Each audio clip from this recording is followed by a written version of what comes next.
Radio igra za djecu prema istoimenoj priči Ivana Goleša Čudna magla.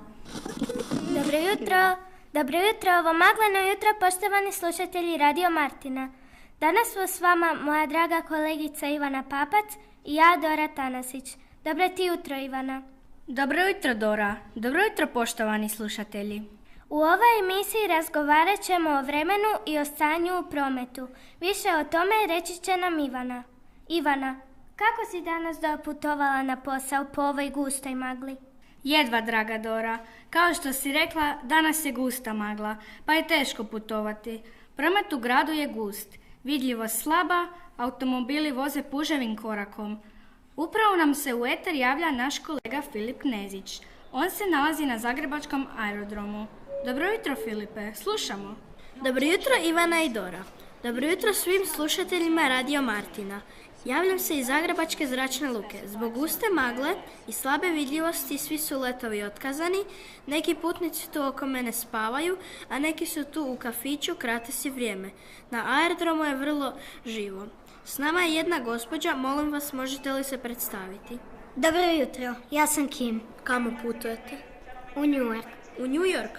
Putujete li poslovno ili privatno? Privatno. Što mislite o ovoj današnjoj magli? Mislim da je ova magla jako dosadna. Zbog nje nisam mogla na frizuru. Nokti su mi užasni, nisam obavila shopping jer su svi centri zatvoreni.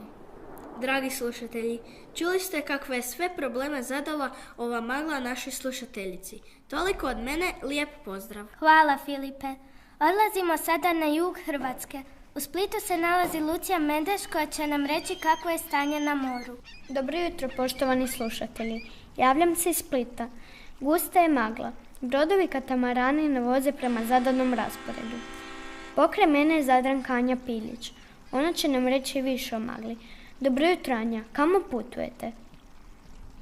Dobro jutro svim slušateljima. Zaputila sam se sa trajektom iz Zadra u Dubrovnik, ali smo jutros morali pristati u Splitsku luku jer nismo mogli ploviti dalje. Stanje je stvarno grozno.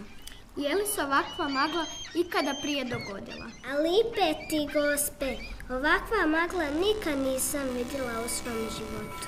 Mislim, vidjela sam ja maglu, a kroz nju su se vidjeli naši otoci, ali ova trenutačna ne vidiš niti jedan otok.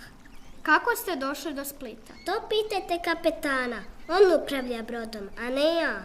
A vjerujem da nije jednostavno kad je ispred vas sve bilo kao da ste u oblacima, a ne na moru. A znate, to je i opasno jer ne vidite druge brodove. Toliko od mene za sada, javit ću vam daljnje novosti. Poštovani slušatelji, čuli ste kako je stanje kod Filipa i Lucije. Slijedi kratki blok reklama. Poslušajte novosti naših sponzora. Kopaj, sadi, plijeni, u vrtu sve prekreni. Zorka! Zorka! Kako biste ostali fit, u Zorku morate pohrliti. Zorka, školska zadruga koja brine o vašoj vitkoj liniji. Nastavljamo o vremenu i stanju u prometu. Iz Osijeka nam se javlja Jan Hojka. Dobro jutro, dragi slušatelji. Ovdje je Jan Hojka. Javljam se iz Osijeka koji se probudio okupan gustom maglom. Iako ovako vrijeme nije neuobičajeno za Osijek zbog blizine Drave, zanima nas kako se Osječani snalaze po ovakvom vremenu. Evo ovdje kraj mene je gospodin kojeg smo uhvatili u povratku iz Strmice. Dobro jutro, gospodine. Možete li nam se predstaviti? Ja sam Luka Gereci. Recite nam odakle ste i kako se snalazite po ovoj magli. Ovdje sam u posjeti Vujcu. Kad dolazim iz Dugog Sela, gdje je zbog blizine Save navet megla, pak sam navčen i dobro se snalazim, mada mi je dan lepši kad sunce svetli. Recite nam kada ste stigli i kakav vam je bio put. Včera jutro s autom sam krenuo iz Dugog Sela. Put je bio uzbudljiv i pomalo naporan, pa sam si nadomak Osijeka odlučio malo počinuti i stao sam u Đakovu. Tam sam si popio sok, razgledao Đakovačku katedralu i krenuo dalje. Putom je stvarno bio uzbudljiv. A jeste li se ikada vozili brodom po Dravi? Nisam se nikdar vozila s brodom po Dravi, ali sam čula da je jako lepo i jedva čekam da se megla razide, da Osijek vidim i iz broda. Hvala vam, gospodine Gereci. Želimo vam ugodan boravak u gradu, a vas, dragi slušatelji, srdačno pozdravljam iz Osijeka. Ostanite u rukama naše kolegice Ivane. Poštovani, ovo je bio Jan iz Osijeka. S autoceste A1 javlja nam se Gabriela Mamić. Gabi, kakva je situacija na autocesti? Preporučuješ li našim slušateljima da ne srljaju kao guske u maglu? Dobro si to primijetila. Situacija nije daleko od toga. Stanje je grozno. Magla je jako gusta.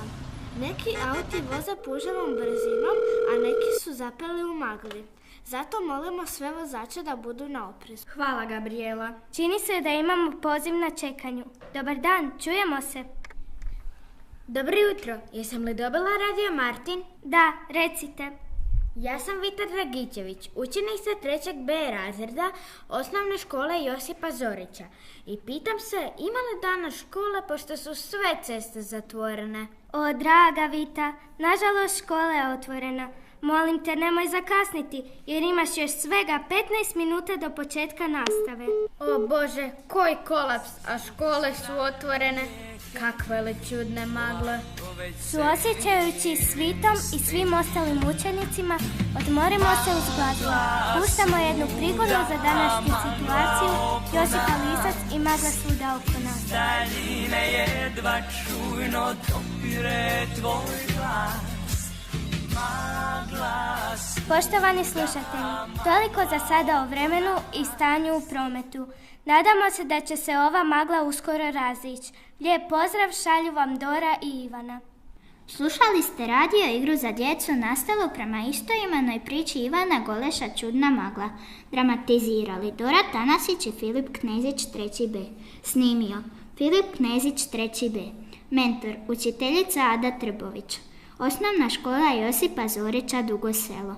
Snimljeno u siječnju 2019. godine.